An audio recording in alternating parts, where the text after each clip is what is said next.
2002 সালে ইরানের ইউরেনিয়াম সমৃদ্ধকরণ কর্মসূচি প্রকাশ্যে আসার পর থেকেই মার্কিন প্রেসিডেন্টরা দৃঢ় কণ্ঠে ঘোষণা করে যাচ্ছেন ইরানকে পারমাণবিক অস্ত্র তৈরি করতে দেওয়া হবে না। ইরান 1970 সাল থেকে পরমাণু অস্ত্র বিস্তার রোধ চুক্তির সদস্য। এই চুক্তির শর্ত হলো অস্ত্র না থাকা দেশগুলো পারমাণবিক অস্ত্র তৈরি করবে না এবং আন্তর্জাতিক পর্যবেক্ষণের অধীনে থাকবে। তবে 1979 সালের বিপ্লবের অনেক আগেই ইরানের তৎকালীন রাষ্ট্রপ্রধান শাহ মোহাম্মদ রেজা পাহলভি পারমাণবিক শক্তি অর্জনের আকাঙ্ক্ষার কথা বলেছিলেন। যুক্তরাষ্ট্র তখনই সন্দেহ করেছিল তিনি গোপনে পারমাণবিক অস্ত্র তৈরি করতে চাইছেন। রেজা পাহলভির পতনের মাত্র 5 বছর পর ইসলামী প্রজাতন্ত্র গোপনে পারমাণবিক জ্বালানি ও অস্ত্র তৈরির উপাদান প্রস্তুতের চেষ্টা শুরু করে।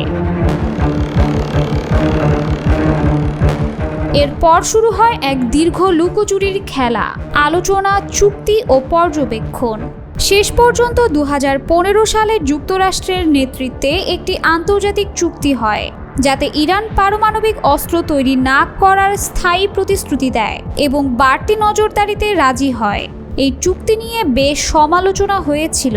2018 সালে প্রেসিডেন্ট ট্রাম্প যুক্তরাষ্ট্রকে এই চুক্তি থেকে সরিয়ে নেন এবং বলেন তিনি আরও ভালো চুক্তি করবেন, কিন্তু সেই চুক্তি আর হয়নি। দ্বিতীয় মেয়াদে ক্ষমতায় এসে সেই ট্রাম্পই আবার ইরানের পারমাণবিক স্থাপনায় বোমা হামলার নির্দেশ দিয়েছেন। কার্যত ওই হামলার মাধ্যমে তিনি ইরানের বিরুদ্ধে ইসরায়েলের হামলায় যুক্তরাষ্ট্রকে যুক্ত করেছিলেন। অবশ্য শেষ পর্যন্ত তিনি আবার যুদ্ধবিরতি বলবৎ করতে ভূমিকা নেন। ইরান যদি পারমাণবিক কর্মসূচি নিয়ে সত্যিই প্রতারণার পথ অনুসরণ করে থাকে, তবে সেই পথের প্রথম এবং আসল পথ প্রদর্শক ছিল ইসরায়েল নিজেই। ফেডারেশন অব আমেরিকান সায়েন্টিস্টসের গবেষকরা মনে করেন 2021 সালের হিসাব অনুযায়ী ইসরায়েলের কাছে প্রায় 90টি পারমাণবিক ওয়ারহেড আছে। এগুলো বিমান, ক্ষেপণাস্ত্র এবং সম্ভবত সমুদ্রপথেও বহনযোগ্য। ইসরায়েলের প্রথম প্রধানমন্ত্রী ডেভিড বেন-গুরিয়ন 1950-এর দশকের মাঝামাঝি ভাবতে শুরু করেন তার দেশের নিরাপত্তার জন্য পারমাণবিক অস্ত্র অপরিহার্য। তখন থেকে ইসরায়েল গোপনে পারমাণবিক প্রযুক্তি সংগ্রহ করতে থাকে। এ সময় তারা বহুবার যুক্তরাষ্ট্র ও অন্যান্য দেশকে বিভ্রান্ত করেছিল। 1956 সালে সুয়েজ খাল সংকটের পর ফ্রান্স ইসরায়েলকে পরমাণু কর্মসূচিতে সহায়তা করতে চায়। গোপনে তারা ইসরায়েলের নেগেভ মরুভূমিতে ডিমোনা পারমাণবিক চুল্লি তৈরি করতে সহায়তা করে। ফ্রান্সের সঙ্গে চুক্তির আওতায় ডিমোনায় একটি ভূগর্ভস্থ রাসায়নিক প্রক্রিয়াকরণ প্ল্যান্টও গড়ে তোলা হয়। অবশ্য এই পারমাণবিক স্থাপনার কথা কোনো নথিপত্রে উল্লেখ করা হয়নি। 1950-এর দশকের শেষ দিকে যুক্তরাষ্ট্রের গোয়েন্দারা ডিমোনার গোপন পরমাণু স্থাপনাটি আবিষ্কার করেন। ইসরায়েল তখন মার্কিন দূতাবাসকে মিথ্যা তথ্য দিয়ে বলেছিল এটি শুধু একটি টেক্সটাইল কারখানা। পরে যখন ইসরায়েলের মিথ্যা ধরা পড়ে যায়, তখন তারা আবার বলে এটা ধাতুবিদ্যার গবেষণাগার। সেখানে অস্ত্র তৈরির রাসায়নিক প্ল্যান্ট নেই যা দিয়ে পরমাণু অস্ত্র তৈরি করা যায়। 1960 সালের ডিসেম্বরে বেন-গুরিয়ন ইসরায়েলের পার্লামেন্টে বলেন এটি 24 মেগাওয়াট ক্ষমতা সম্পন্ন একটি গবেষণা চুল্লি। এই পরমাণু কর্মসূচি একমাত্র শান্তিপূর্ণ কাজে ব্যবহার করা হবে। নবনির্বাচিত মার্কিন প্রেসিডেন্ট জন এফ কেনেডি পরমাণু অস্ত্রের সম্ভাব্য বিস্তার নিয়ে শঙ্কিত হয়ে পড়েছিলেন। তিনি ইসরায়েলের পরমাণু কর্মসূচির নিয়মিত পর্যবেক্ষণের উপর জোর দেন। 1961 সালে এক মার্কিন পরিদর্শক দল জানায় এখানে পরমাণু অস্ত্র তৈরির মতো কিছু নেই। তবে যুক্তরাষ্ট্রের পক্ষ থেকে এর পরও দাবি থাকে পরিদর্শন চলতে থাকুক, যাতে আরব দেশগুলো বিশেষ করে মিশরকে আশ্বস্ত করা যায় যে ইসরায়েলের কোনো গোপন পরমাণু বোমা বানানোর কর্মসূচি নেই। 1968 সালে সিআইএ নিশ্চিত হয় ইসরায়েলের কাছে পারমাণবিক অস্ত্র আছে। তখনই মাত্র পরমাণু অস্ত্র বিস্তার রোধ চুক্তি তৈরি হচ্ছিল। পরে এতে জাতিসংঘের সদস্য দেশগুলোর অনেকে স্বাক্ষর করেছে।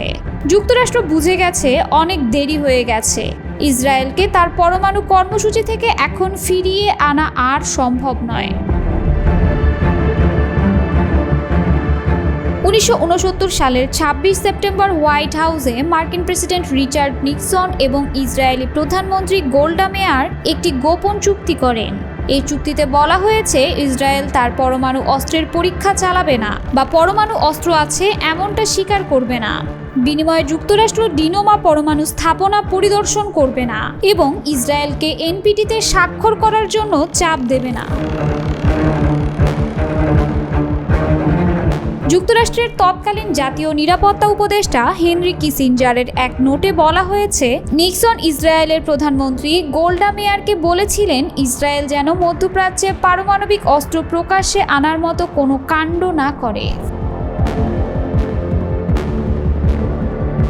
1979 সালে যুক্তরাষ্ট্রের একটি উপগ্রহ তৈরি করে। 1963 সালের আংশিক পারমাণবিক পরীক্ষা নিষিদ্ধ চুক্তি মানা হচ্ছে কিনা তা নজরদারির জন্য তৈরি করা হয়েছিল এই স্যাটেলাইটের দক্ষিণ আফ্রিকার উপকূলে আছে একটি সম্ভাব্য পারমাণবিক বিস্ফোরণের বিষয়টি ধরা পড়ে।